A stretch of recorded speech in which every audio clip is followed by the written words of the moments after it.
Welcome back to another edition, and I'm delighted to have Khara Croswaite Brindle with us today. When did we first meet, Khara? Was it on the the? It was probably at FTA somewhere on That's right. the Yeah, I met supervision you. committee, maybe. No, Or it actually, the was first time before that. I saw you in the Denver conference because that was my first FTA conference back in 2022. I think that was it. So I was still nursing my baby and all the things. So I like popped in and popped out and met you at the table. Like you said hi to me, and I was like, oh my gosh, Rick is saying hi to me. I know you. I don't know you. So I think 2022. You'd heard he doesn't say hi to too many people. No, that was the story I told myself, is that people who are so established in this field don't talk to new people. You obviously don't show up that way. You show up as very calm and compassionate and approachable. So I appreciated that as a green financial therapist back in the day. Well, you bring a lot of credentials to the financial therapy space. Just tell us a little bit about your path to becoming a financial therapist and a consultant to financial Yeah. therapists. Well, I never do anything half done. So all of my stuff is kind of quick in this timeline. But I've been a mental health therapist for now 15 years here in Colorado, which is where I'm calling in from, and found financial therapy in 2020, which the pandemic was happening. I felt like I was burning out for the second time in my mental health career. Saw all the signs and symptoms, didn't want that to happen again because the first time it ended me up with a health crisis. So didn't want to sign up for that again. And as part of isolation, feeling disconnected from my community, I was interviewing folks for like a little business class that I was putting together. And I heard the term financial therapy. And I was like, what is this? And then I found Wendy, who's one of the financial therapists here in Colorado, interviewed her. And within 24 hours, I knew I wanted to work under her and learn what financial therapy was. So I worked with her for 6 months, did my own work, ugly cried for 6 months, pretty much with my own money healing. And then launched my private practice. And so here I am. I've niched down to working with other therapists because so many of us have money anxiety, avoidance, and shame. And that's the stuff I worked through. And now I do that in supervision of financial therapists. What was it? I mean, your original discipline is that of a therapist, Mm-hmm. and many therapists are money avoidant. Right. What was it that called to you? Because money doesn't call to therapists very often. Yeah. Yeah. It's usually pretty painful. Well, I think my money healing journey started in 2019 when I did a mini MBA program through Goldman Sachs. And at Oh. that point, they had me in a room with other like 50 other entrepreneurial folks of all industries. And they told us, hey, we're going to have a day talking about your money. And I remember just like the visceral reaction of like bracing, muscle tension, clenching my jaw, thinking, I'm not going to show up well. And I was in a tiny little cohort of 7. And I remember just out of the blue being like, I'm just going to tell them that I'm not going to show up well because I was worried that they would misinterpret that I was being mean to them or snarky. And I looked at these, 7 other people and I said, I don't think I'm going to show up well. I think I'm going to be grumpy. I don't like this. And I remember none of them were therapists. And they all looked at me and said, Khara, you're fine. You're okay. Show up as you are. Apparently that makes me so emotional as I lose my voice here. And so I felt very held, very safe. Oh, So I nice. started that work then in 2019. So by the time I got to Wendy, I knew that I wanted to continue the journey because I wasn't done yet. And thus the ugly crying for 6 months. Like it was still pretty hard work. What what brought you into an MBA program? That's not very therapist-like. Yeah. Ironically, it was my financial advisor who's like, hey, I've heard of this program. I think you should check it out. At the time, I was a group practice owner. So I had a team of 6 clinicians working for me. And so I met the parameters of like certain income per year for 5-year span to be eligible. There was a whole interview and like a pitch deck and like, what do you want to help get you into this program? And that was such a turning point on so many levels in my life. I became more of a business owner because most therapists don't know business. But more importantly, I learned about vulnerability because I ended up having to pitch to 100 100 entrepreneurial folks in that experience. And I won the pitch because I was vulnerable rather than just here are my numbers. So a lot happened in 2019. Wow. So it was um, transitioning, these are all my words, transitioning from owning a practice to owning a business. Would Yes. that be a way of Yeah, framing it up? absolutely. And it's amazing that mentally you made that shift. And I say that because I was in training once to group. It was a group therapy training by the American Group Psychotherapists Association. I was the only non-therapist in there, but nobody knew that. And the leader said at one point in time, if you want to be successful in this business, and I just lit up like, oh my God, he called it a business. He said, you've got to do your countertransference work, and you'll only be as successful as you do to the extent that you do your countertransference work. But what I took away was his framing this as a business, which I just don't hear in therapeutic circles a lot. Yeah. So, Yeah. so it was that desire and prompting from your financial advisor to get more information on how to run a business. Absolutely, because like I'd been doing it already for, I guess at that point, 5 years. So I got past that horrible statistic that all businesses majority fail in the first 5 years, right? That was a Yeah. parameter of the program. You had to at least be in the business 5 years. Oh, So I wow. understood that. They knew they wanted to like Wow. invest in people who got past that hump. But for some reason, I said yes, and I went through the whole process, and I learned so much about myself and so much about business. And luckily, I've been able to bring that back to other therapists because so many of us, and this is a grad school problem, go into the field with no business knowledge. Like they don't teach private practice in graduate school, although I've been starting to do that with my alum. It's not a requirement. It's not actually like something people think to say, hey, we should probably set you up to figure out how to do this on your own, because that's the typical pipeline. Like we want to go work for ourselves eventually, but they weren't filling that gap. So lots of problems on the business side for so many of us. That is so totally true. And usually, or more recently at the AGPA, I have spoke to them for, I don't know, a decade. They'll have a breakout session, maybe a whole day on how to run your business. And I sat through one of them, and it was like all I could do to keep my hand down and my mouth shut. No, I don't think that's an S corp you're talking about. It's an LLC. Oh man, yes. Uh-huh. But it is so important.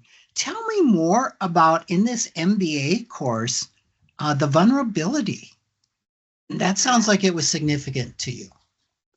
Yeah, I've done a lot of reflection on that recently because I think that's when vulnerability showed up. So you and I also could be nerding out about the Enneagram, and this vulnerability piece is huge for that.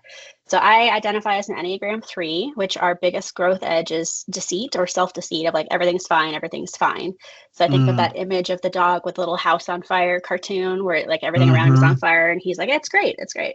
And so in 2019, I'd just come out of recovering from my first professional burnout. So I was burnt out from 2016 to 2018 before I realized Wow. what was going on, which is Wow. hard. That's hard to admit to people because like I'm a mental health therapist. I should know, quote unquote, that I'm Right. burning You're out. not But I had allowed all to these burn out. You're supposed to explanations. have it all together, right? Yeah. And I just said, oh, stress, chronic stress, it's fine. Gave myself a health condition, got the reality check I needed once I hit that rock bottom with my health, and then came into this program. And everyone was told you have to do a 3-minute pitch on what you want to work on in your business. So, like, as if you were getting funding from, let's say, an angel investor. Okay. And so, as you can imagine, all different industries, people were like, I need money to build a building. I need money to do marketing. I need money for all these things. But at the time, I wanted to focus on one of the arms of my business, which is suicide prevention. And so I was like, I can't really talk about what I need funding for without being a little vulnerable as to why it's so important to me, why it's been something that my entire career has kind of revolved around. And so for some reason, probably because that little 7 group cohort said, hey, we got you, I was like, I'm just going to take this a step further and be vulnerable in this pitch. So I remember my voice shaking. I remember my body was shaking. I remember that I felt like I was going to cry in front of 50 people. And their job was to listen, give feedback, and then vote for one of the 50 people to like win the pitch. So I won it. And then I did it again, like 2 hours later to 100 people. And it was just an interesting, memorable experience, as you can imagine. Wow. I'm just going to make up a story that vulnerability and being on the edge of tears was so authentic Yeah. and sold so at such a real, at a deep level. Yeah. And that was the first time I realized I could be a leader that was vulnerable and authentic and still be a good leader. Because the story I told myself is, oh, you can't be authentic, you can't be vulnerable, you have to be strong and purposeful, and all these things that were really just protective parts of me saying, be strong. And when all those people said that was so impactful, that had me moved to tears, like that was the feedback I needed right after to say this was okay. This was okay to be vulnerable. I wasn't weak. I wasn't unprofessional. I was Yeah. authentic, which is what Enneagram 3s are supposed to move towards in their most healthiest self. Wow. So it was like, ding. Wow. And that would be big for anybody. But I think underscoring how big that is for an Enneagram 3. Yeah. I don't know, probably one of the scariest things in the world. Mm-hmm. Right? Yeah, right up there with being unproductive and not worthy, right? Like it's a whole thing. Yeah. Yeah. It's a big deal. Wow. That is super impactful. So so I don't know if I cut you off in your story, but that was the beginning of your attunement to money. Mm-hmm. And then you're ugly crying for six months as you work through your own stuff. Were you working through that with, was it Wendy? Mm-hmm. Yeah. Mm-hmm. So as part of her expectation was, okay, if I'm going to teach you how to do this work, you have to do your own work, which I appreciate. And actually, I've very much adopted that in how I work it out with other therapists. And so she's like, okay, we're going to take 6 months to, go through your own stuff. Also experientially learning the tools, which that's great for my learning style. Like I want to learn it in a very thoughtful way, but to experience it, I know exactly what I'm asking someone else to do, right? So when she's like, hey, I want you to look at your money beliefs in this way, or let's look at this other exercise. Those are things I adopted in my own practice with others because I knew how to frame it. I knew the risks of asking people to do it. I knew what it felt like in my own body to do the exercise. And so after those 6 months, then I started taking on clients. And so it felt like a very like step A to step B. Do your own work, then you get to see clients. And that's where Wendy and I are very similar. Like we both believe that to be very important for financial therapists. Do your own work first. We're ongoing, right? We're not done, but do some really solid work and then start with the clients. And Wendy, I believe I ran into Wendy. Yeah, I'm sure you know her. 2021-ish, kind of when I started in this work. And is Wendy, are you guys still working together? Is Wendy still in practice or? Yes, she's still in practice. She had a little pause in her own life with some stuff, but we're still in touch and we tend to run into each other as we come into different events. I don't work with her as a mentor in the same capacity anymore as I've kind of been off and running. But yeah, I credit a lot of my self-discovery to both the MBA program and her because they both created safe spaces to do the work. I have a question because I think your trajectory is so I want to call it textbook. Oh, okay. And I don't know what text I'm referring to, but the idea of we go there first ourselves and that we can't take a client where we haven't gone, and that you took that 6-month period to do your own work. In your experience in working with financial therapists, how common is that? I mean, I think the idea of they do something that feels profound or like a lightning bolt is like hitting. That's how it felt for me when I first met Wendy of like, this is what I'm meant to do. I think that experience is very common. I would like to believe that all people are doing their own work, even if it means ongoing as they see clients, because I'm also hearing in my head as a professor, well, you can't always know the client's experience, and that doesn't mean you're a bad therapist fit for them, right? Of like, you don't have to have gone through poverty to have unconditional positive regard for Right. their experience. You don't have to have a financial windfall to be able to hold space for somebody. So I think those two thoughts are waging in my head right now. They're kind of like pulling at each other of like, yes, do your own work so you have a sense of your own edges, as I call them, but know Yeah. that you don't have to have the lived experience to still be a good clinician, or in this case, financial therapist to someone who's going through something. Yeah, I think I go back. My frame around that is when I first started doing this work with Ted Klontz, and he owned Onsite at that time. And I think somewhere in our discussion, I asked him, well, how many therapists do their own work? And my frame was I did a lot of work. I've done a lot of group work. And at Onsite, there'd be therapists in the group. My frame was that all therapists did their own work. Mm-hmm. Well, what I learned is all therapists that worked at Onsite did their own work. Yeah. Yeah. And I said, well, what percent? And he says, I think about one. And I said, did you say 10? Like, a little higher, please. Yes. He said, no. I said one. And I'm like, I was just dumbfounded. Yeah. And I remember, I think everybody that listens to this knows that Sarah Swaltner and I worked closely for a number of years, and she was going through her training in psychotherapy. And she would come back with stories like, yeah, not too many in my cohort are interested in doing their own therapy because they say, we're here to help other people. Oof. Mm-hmm. Yep. And I'm dumbfounded. I'm like, and of course, Sarah is the poster child for doing her own work. Mm-hmm. I'm like, how is that possible? So that's just a wondering that I've had is I wonder to what degree that might carry over to financial therapy. And I would think it's a higher, whatever this percentage is, it's probably a higher percentage that do their own work around money. Yeah, I would hope so. Yeah, out of like this optimism place. Yeah. I mean, even grad programs don't require people to do their own therapy. Some do, but not all. And so even just like making it, hey, this is what it feels like to be on the other side of the chair, or on, opposite side of the couch, or whatever the analogy is.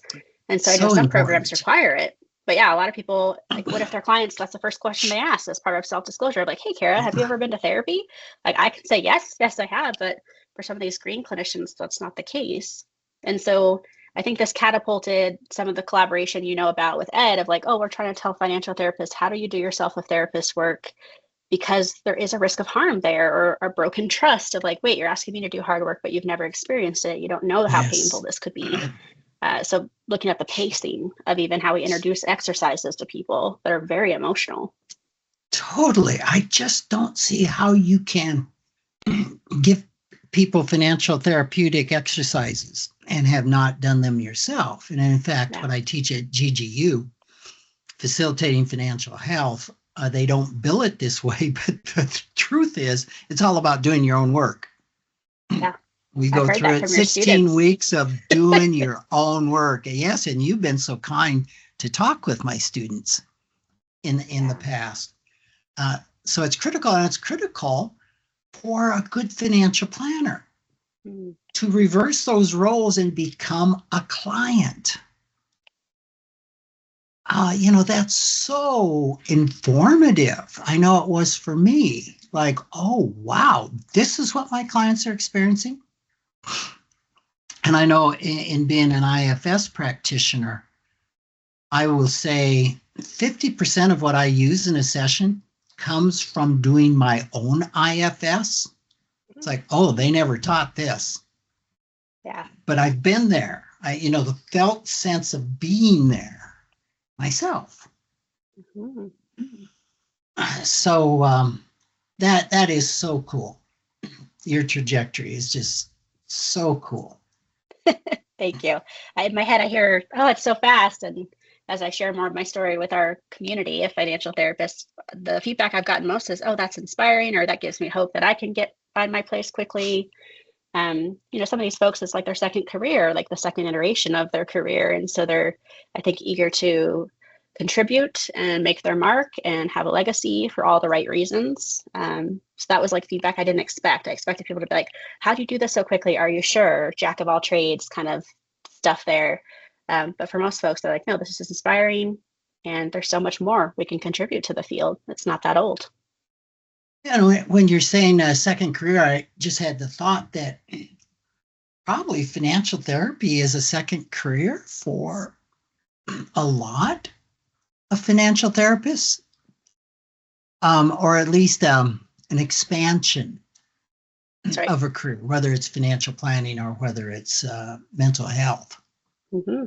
I would agree with that. I mean, obviously, I'm the poster child of that. I'm like, oh, this is another pivot in my career. I don't stay with anything that's painful for too long. And financial therapy checked a lot of boxes, even though it is painful. It's like bearable painful versus like EMDR trauma work, which is what I came from. And I'm thinking of financial planning back when I started. I don't know that I was an OG in financial planning, but I certainly was raised by the OGs. And it was all second career. There's nobody that came in as a financial planner. You came from mutual fund sales, life insurance sales, in my case, real estate. It was all second career. Interesting. Mm-hmm. And obviously today there's undergrad in financial planning, there's masters in financial planning. You can actually come in. I mean, one of the ladies that works for us, Cecilia Fleming, she knows nothing in her adult life except financial planning. I think she got her undergrad in it, and then went right to work for a fee-only financial planning firm. And so as a 20-something, she has 10 years in the field, which is so unusual. Usually you got to be 40, right? Before that happens. Right. So I think, where do you see the profession going? What's the future financial therapist look like? Oh, that's a great question. I mean, I feel like they're probably going to be someone from what we just said, might be second specialty, second career, the next iteration of their career. I don't know. I have this is my bias showing up here on your podcast, but I have my own thoughts of like people getting lived experience or like getting their like feet wet before they move into leadership roles. And so whether that's doing your own work in financial therapy or being in the trenches as a mental health therapist, I think that both are showing up for me. So I feel like this person might be somewhat seasoned in the career. Maybe they're like 5-10 years in, they're not brand new. And then they find financial therapy and they bring in all these beautiful skills they've already had. And then they start to niche down what their ideal client might be. You're like, here's who I want to work with. Here's what I can contribute from that lived experience. Earlier, when you described mental health folks who haven't done their own work, there's a word for that or a phrase. It's wounded healer, which means we're not fully healed ourselves. That's good. I don't remember I want to give credit. That's not my language, that's somebody else's, but I can't think of who it is. But the wounded healers coming in, I think that if they have 5 to 10 years in the field, they've learned so much about themselves and the clientele that they might show up even more purposefully in financial therapy, is my guess. Yeah, that's that depth is so important. What you're triggering in me is I used to say I love hiring somebody in their mid-30s. Yeah. And my words were not very eloquent. I said, well, you've been beat up and you've got some bruises. Fair. Which would be life experience. Yes. Which are very different in coming out of college. Yeah. You different can challenges. be starry-eyed. So what are you doing right now? What's a day in Khara's life look like? Oh gosh. I usually describe myself as a serial entrepreneur because every day looks slightly different. One day a week I'm on full-time, well, one day a week I am fully at the campus as an adjunct professor for my counseling students, so master students learning how to be therapists. And I love And what that. That's my campus is alum. that? University of Denver. Yeah. So counseling psych program. So I do that one day a week and I'm all in. That's my whole focus all day long. Everything from, basic counseling techniques classes to live supervision, which has been very rewarding for my career. Like, hey, they're doing real-time therapy with clients and I'm right there in another room helping them navigate the imposter syndrome, the stuckness, the deer in headlights, where do I go from here? But also client crisis, as you can imagine. And so that's one day of my life. But oftentimes my day looks like 4 or 5 appointments and working on projects. So whether I'm writing a book, because I have 11 books I've written so far in the last 9 years, How many or books, Khara? 11, soon to be 12. So I just got asked that earlier this week of which book you're writing next. I'm like, none. I don't have any I'm writing currently. I'm just waiting for these last 2 to launch. Like they take forever. But oftentimes I'm doing a little bit of financial therapy sessions with clients. I also have a money group I do with therapists that I love doing once a week. Supervision, teaching, presenting. These are all hats that I like to wear. And so every day looks slightly different, which I think is how I like it.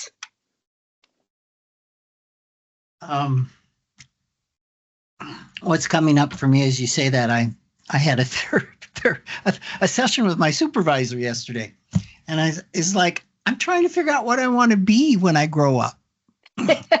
Yeah. And we worked with this little part that says you got to do one thing and stick to it, which has never been my MO. Yeah. So I have parts really relating to having lots of things going. That's right. That's right. I feel like it's burnout prevention right there. Of like, we're not stuck in any one pattern. We're always growing. I think I don't have neurodivergence, but I have a lot of clients with neurodivergence, therapist clients who are like, hey, I have ADHD. I have this thing going on. And for them, it almost feels like they can exhale. Like, oh, look, I can still be quote unquote successful and do lots of things because that message is so loud in all of our heads. Do one thing and do it for 20 years, do it for 40 years. I'm part of a generation that's like about to hit 20 years of doing something. And we're all like, there's no pension after 20 years for our generation. There's nothing about retirement in 20 years. We're going to work for 40. So it's like, oh, how interesting. I think this is the existential crisis that's about to happen for all the 40-year-olds because we're like, cool, we've done the thing, but we're not done yet. I hadn't even considered that wasn't just one of my parts. I heard that from my father. Sure. You got to pick something here. Yeah. And I hadn't even thought that was a societal money script. I suspect it is. I've just started articulating this. I'm happy to like spitball this with you, Rick, and see what your thoughts are. But this is what I'm coming into 2026 thinking about is like, wait, we hit a 20-year career, which used to mean something and still means something on some level, but not the level of my career is winding down. It's being maintained longer than other people. Yeah. I've just sold a controlling interest in my financial planning firm. And so allegedly time is going to open up. And it's more of the encore career rather than I'm not going to do golf and rockers very well. Yeah. There's too many energizing things to do. So, Khara, we are out of time. So much to say. Yes. Oh, I'd love to have you back and jump into one of your books. You wrote a book on your Enneagram and money, and I'd love to explore that with you at some point in time. How can people find you? How can they reach out to you? Let's see. My website has all of my entrepreneurial projects. So for some people that's overwhelming, but everything from clinical supervision to financial therapy of therapists to all 11 books so far in there. So that's crosswaitecounselingplc.com. I'm on Instagram as Khara Croswaite. But yeah, I'm happy to stay connected to people. A lot of joy comes from just talking to your students and other people who are like, what the heck is financial therapy? So I have that conversation quite a bit just to see if it's a fit for people, if it is the missing piece to their career or the next, next iteration. of their career. So happy to be a resource and build our community. Nice. Thank you so much for joining me. I really, really appreciate it. It's been invigorating. Thank you, Rick. Take care.